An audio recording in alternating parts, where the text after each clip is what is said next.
you gonna eat that? No. Can I have it? No. Why? Do you guys have any of the Arby's bourbon in there for sale? The Arby's what, I'm sorry? The bourbon sold by Arby's, the whiskey, the smokehouse. No, we don't, I'm sorry.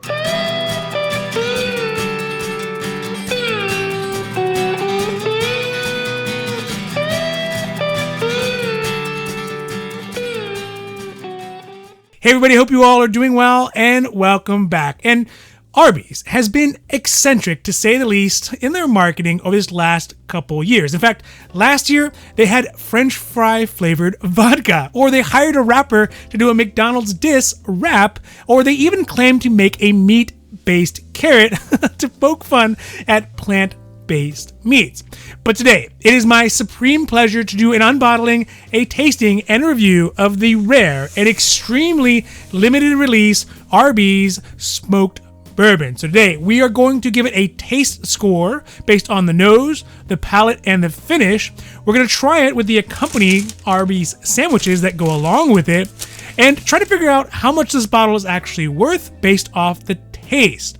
Now, if you like the hauls, if you like the unbottlings, the wanders, reviews, and all the other great stuff we got cooking up for you, don't forget to like and subscribe. That way you can get updates when our newest videos come out every Sunday, and sometimes in between, like this one. All right, so let's first get these sandwiches out, because they smell pretty good already. I can smell them. And they are supposed to be specialty items that Arby's doing for a limited time. But really, let's talk about the bourbon. So, obviously, we have this beautiful box. Let's get this thing open, and I will start right here.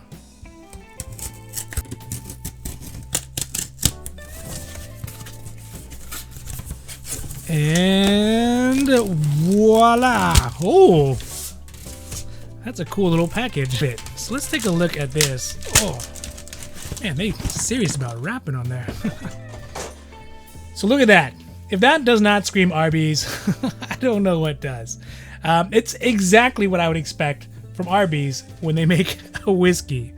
It actually looks pretty good, though. It's got a nice like wax seal on it. It didn't look as well as the Arby's seal on there. Almost like a bottle selection, right? So they definitely didn't spare any money on this one. So let's take a look at that. All right, let's get a glass.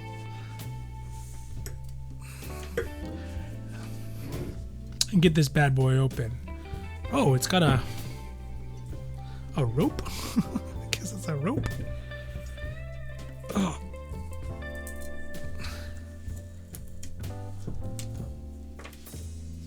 That's pretty cool. See if we can get a pop here.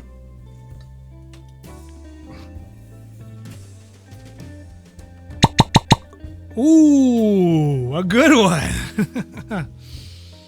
Oh, very interesting. Get a pour here for myself. We'll get one for the wife in a little bit. So first of all, just look at that color. That is some good looking juice. And I know I say that for all of them, but really, they're all pretty good looking. I don't know how else to say that. But really, this one has a nice, deep, dark, almost like rich, indulgent texture to it. And I hope that the experience ends up being that way as well. The viscosity, as you can see here, is pretty high. I mean, the whiskey basically sticks to the edges and holds on to the glass for dear life, and then just kind of slowly, dramatically runs down the glass. Now, this dark mahogany color just really reminds me of a very like kind of a sweet tea feel to it. And even just like the nose I'm getting right here, man, there is going to be a whole heap of sweetness behind this bourbon. But initial impressions of that, it looks real good. I mean, that looks like a real nice thing. And I love the fact that it says actual bourbon and it has the Arby seal on there. So again, that's pretty awesome. All right, so let's get some initial impressions here on the nose. Oh, you know, initially what I get is like it's almost like a really obnoxious level of vanilla. Like you bought I don't know, like 5 birthday cake candles from Yankee Candle, not a sponsor, and you lit them all in your house to try to make that weird damp smell go away. There's a very noticeable like corn syrup sweetness as well. And although we don't actually know what the mash bill on this is, I would be very surprising if it didn't actually have a very high corn percentage in it. Now, while this is open up, let's talk a little bit about this bourbon, right? This creation and why it even exists. Now, to be sure, this is a marketing ploy. There's no way around that. It is something that Arby cooked up to try to get, more conversation going about Arbys. And that's okay, right? Because really, no matter what, a good bourbon is a good bourbon. Doesn't really matter why it exists. Now, this Arby's smoked bourbon is the result of a collaboration between a boutique custom distiller out of Ohio called Brain Brew. And their most prominent work is called the Dexter bourbon, which I don't think I've ever heard of. But you know what? If this one goes well, I'll definitely consider trying, right? I think that if they can knock this one out of the park, it's definitely worth trying. And then the key feature of this bourbon is that it is aged with American oak staves that have been themselves smoked with hickory, mesquite, and pecan woods, which is basically the same as the real country style rib sandwiches, this one, and the smokehouse brisket sandwich, this one, which are now available at Arby's. Go buy them right now. Brought to you by Arby. Brought to you by Arby. Brought to you by Arby. Now, all three of these, I guess, are supposed to be smoked kind of the same way, and they are all supposedly done by the same smokehouse, which is called Sandler's Smokehouse out of Texas. The bourbon was announced initially on October 17th, and then the first drop was done on October 19th when we got this one, and then the second drop happened a couple days later, and I don't think there's any word about whether or not there's going to be another drop after that.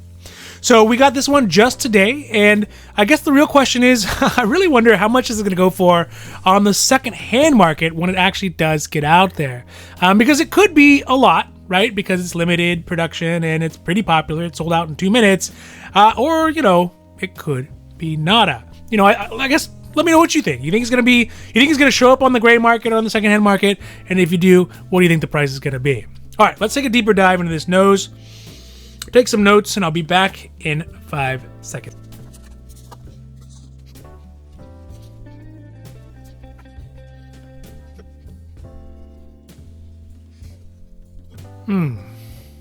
So as I get deeper and deeper into the nose, there is definitely some smoke to it, but it's definitely not the same kind of peat smoke that you would get with like an Arbeg or a Lagavulin.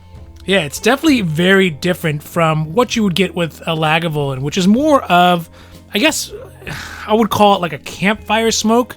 This is a very distinctive smoke. I think the best way I would describe this one from the Arby's smoked bourbon is that it smells like the very first puff when you light a cigarette. It's a very distinctive, like only first puff smell of smoke that you get.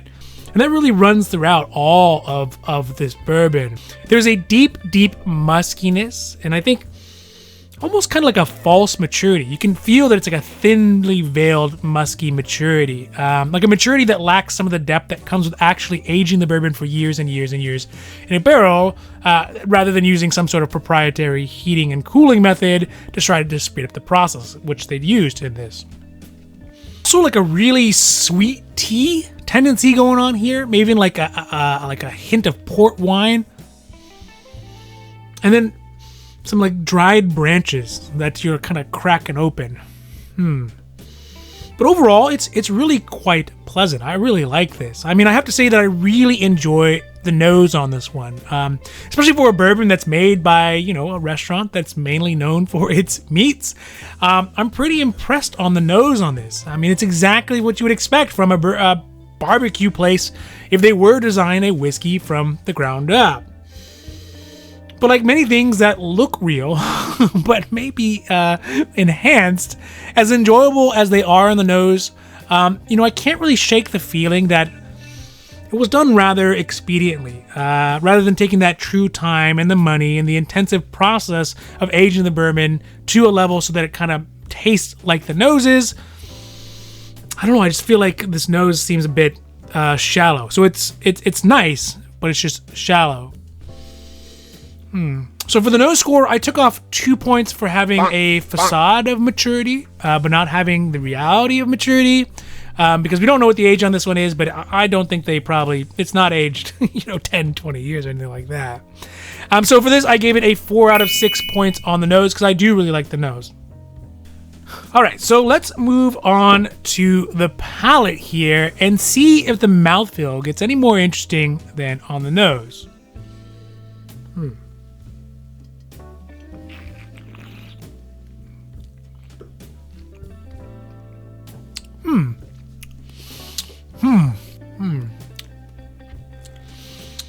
Now, the initial impression on the palate here is you get a little bit more alcohol on the front end than you would think from the nose. The ABV, it seems to mask pretty well by the sweetness on the nose. And you almost get like a meaty greasiness to it, which I think is really interesting. I really like that. But the flavor overall is it's a lot thinner than I thought it would get, especially from what I got on the nose. The nice thing that you get really kind of right up front is the viscosity on it does carry through. So it does have a very, I guess what I would call a voluptuous or perhaps even Rubenesque level of viscosity to it. It's got a nice thickness to it. All right, so while that's ruminating around in there, let's talk a little bit about the bottle facts. Now, the ABV on it is not high. It's pretty standard at 45%, which is, I guess, a respectable ABV for a whiskey like this. There is no age statement on it, other than there is a statement that it has been aged. Huh? No? The price we got it for was at $60 off the Arbys website on October 19th, which was the first drop. And we don't really have a high and low pricing on it because there's only one place to get it from at one price, so you're not going to have anyone else yet selling it on the secondhand markets. But again, like I said, I'll be super curious to see what it comes out to on the secondhand price market and if people actually end up selling it. So let me take some notes on the palate here and we'll get back to you in 4.37 seconds.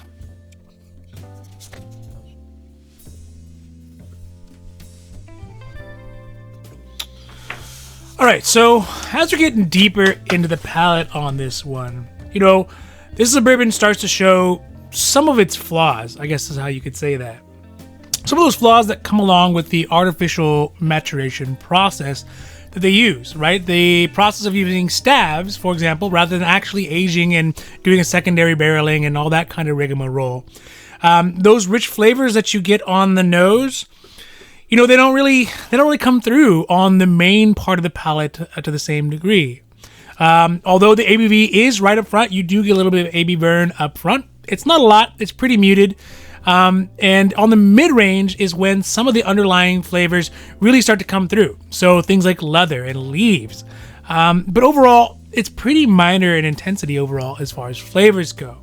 The mouth texture is kind of nice. Again, it goes back to that kind of greasy viscosityness to it, which I like, and I think is going to go great with the hamburgers. But overall, as it stands alone, it seems on the palate a little bit lacking. Now, almost unexpectedly, the finish is another high point of this bourbon because some of that complexity and nuance really starts to show through. What that I had thought was basically gone when I was putting on the palate, which to me was a huge surprise. At the tail end, almost like an afterglow, is when you start getting that distinctive hickory mesquite flavoring and almost like an actual barbecue sauce in there. The finish is pretty long, which makes sense because of the viscosity. It coats the mouth and it kind of lingers around for a while. And it really has a better finish than a lot of the other whiskeys we've tried, even at like double the price. All right, now one interesting unique aspect of the Arby's smoked bourbon is that it has a food pairing and accompaniment that goes along with it. They were supposedly designed to go together. So let's try this out and see how they pair together. So let's get these sandwiches open. Oh, that looks pretty good. There's one. I think this is the smokehouse, if you all can see that one. Show you over there. Can I see the inside? Show you this one. Let's take a look on the inside. They look exactly different. They're different. All right, so let's try how the whiskey goes, and I have my beautiful assistant here with me, of course. Let's try this out first. Take a sip. Take a bite.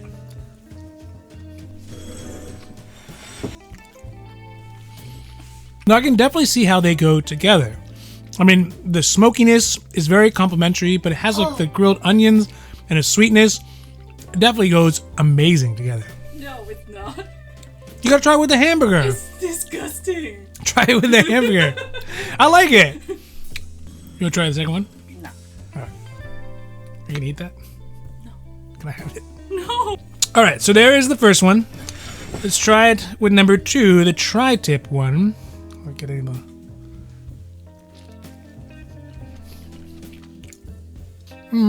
Yeah, I don't get it much on the tri-tip. The tri-tip looks tough. It's a little tough. The smokehouse one with the whiskey, Italian chef guess. So in the palate, I took off 6 points in total. 2 points for being very thin flavor-wise. 2 points for the sweetness imbalance. I mean, it just kind of feels like you're smothering everything, like you're trying to fool a breathalyzer by swallowing a half dozen vanilla cupcakes. And then I took off 2 points for being not nearly as smoky as I would have hoped it to be, but still much better than the High West Campfire, which is this one. And I think it's kind of what High West was trying to do. A review for this one as well, up here in the sides. So that comes out to a total of 9 points out of 15 on the palate.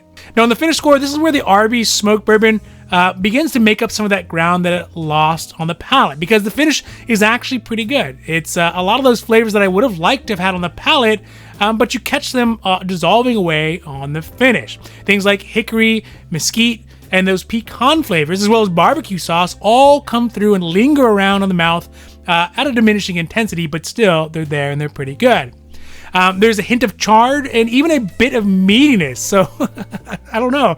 I mean, I took off 3 points in total, so 1 point for not having those flavors with the intensity I would have liked in the palate. 1 point for fooling me into thinking the whiskey was lackluster until the very end when it kind of surprised me with them.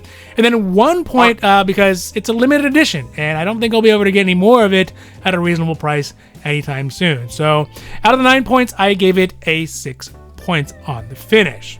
Now, for her encore performance, a beautiful person with a great personality and a knack for finding the good and the bad in basically everything, let's hear what we get from the wife, and let's see what she can add to the equation. Wife score. So there you have it all. The boss has spoken, and we're gonna take the palate down by 1 notch, by 1 point, as the wife's contribution. All right, so for the final score, that means we get a totality for the bottle of 4 points on the nose, 8 points on the palate, and 6 points on the finish to bring the grand total to